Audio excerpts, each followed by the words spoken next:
there are reports that President Trump is thinking about joining this war in real sense and attacking Iran, and he has said that he would decide in next 2 weeks. How do you look at his options? It's interesting that what Trump is dealing with right now is, I think, for him, one of his biggest fears in terms of foreign policy.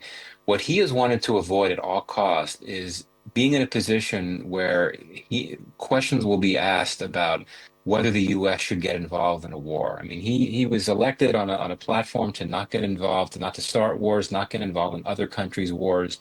And I think for Trump, the biggest concern actually laid elsewhere. I think he didn't want to be in a situation where China would invade Taiwan, hypothetically, and there would be all this pressure on the US to play some type of military role. This is a very different type of war contingency that we're talking about.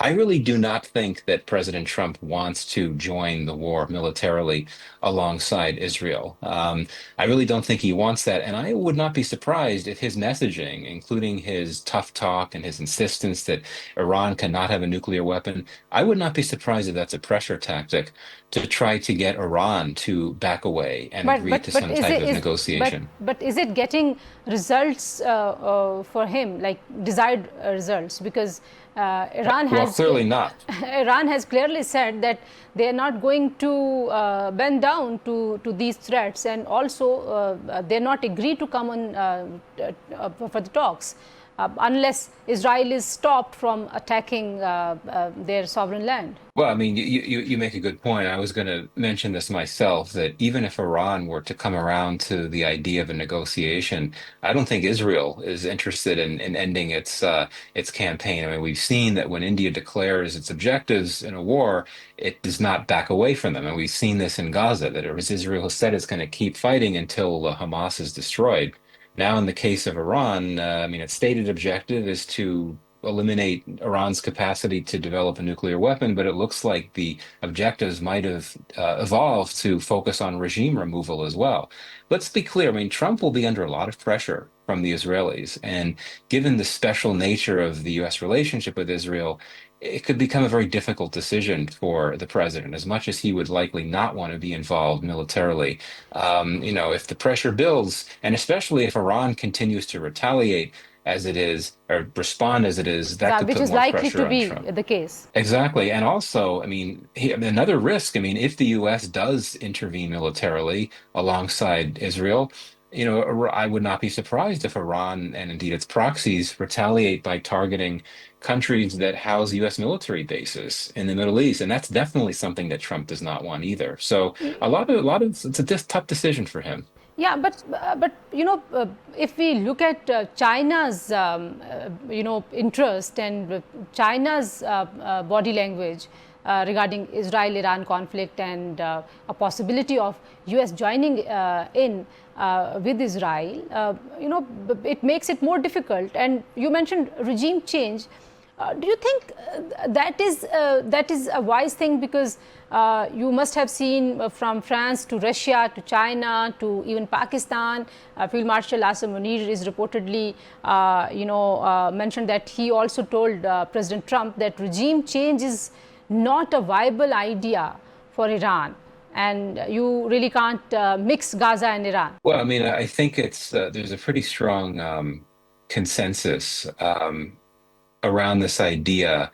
And I say this, I mean, this came up at the G7 summit for sure. Yeah. A strong consensus around the idea that Iran cannot have a nuclear weapon, but there is no consensus emerging around the idea that Iran's regime has to go. I mean, that is not a position that's going to have much support. I mean, clearly the Trump administration is no fan of the current regime in Iran, as, of course, there's been a hostile relationship between the US and Iran since 1979. But I do not think that Israel would be able to develop a consensus of like-minded nations backing such a goal. And China, for sure, would not back that. I mean, as you know, Beijing's interest in Iran, as they are in so many other countries of the world, are commercial, and this interested in investment. China and Iran have really strengthened their ties in a big way in recent years, for sure. Yeah. China wants this war to end. Honestly, I think Beijing could potentially be seen as a mediator, not in, just because it has a good relationship with Iran. It has a very interesting, complex relationship with Israel as well. Yeah. But it's unclear if Beijing would want to get involved in such a sensitive issue. So last question, as you mentioned earlier, that Israel is not really looking for mediation or to end this conflict because they have maybe overstated their targets, which they could not achieve in Gaza. But in the case of Iran, this whole region and world oil trade, economy of global economy is also under threat. So where do you look? There's a halt, or maybe there's a ceasefire, or there's a point where both sides take their positions to a step back, maybe a step down. Well, I think the question is, you have to get to a point where one could declare victory and sell that victory to the public back home. And I'm talking really here about Israel. Yeah. As I said before, Israel has appeared unrelenting when it comes to its wartime goals. And if it could essentially point to the achievement of essentially eliminating Iran's capacity to develop a nuclear weapon, that would entail taking out, these nuclear facilities in Iran.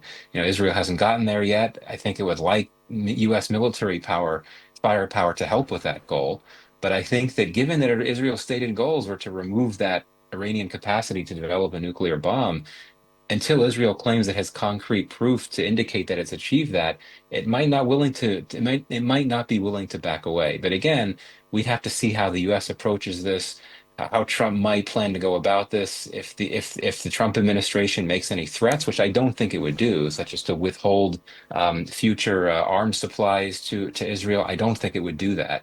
But Israel tends to get its way with the U.S. because it is a very special relationship. The U.S. takes its relationship with Israel, of Yeah. course, extremely seriously.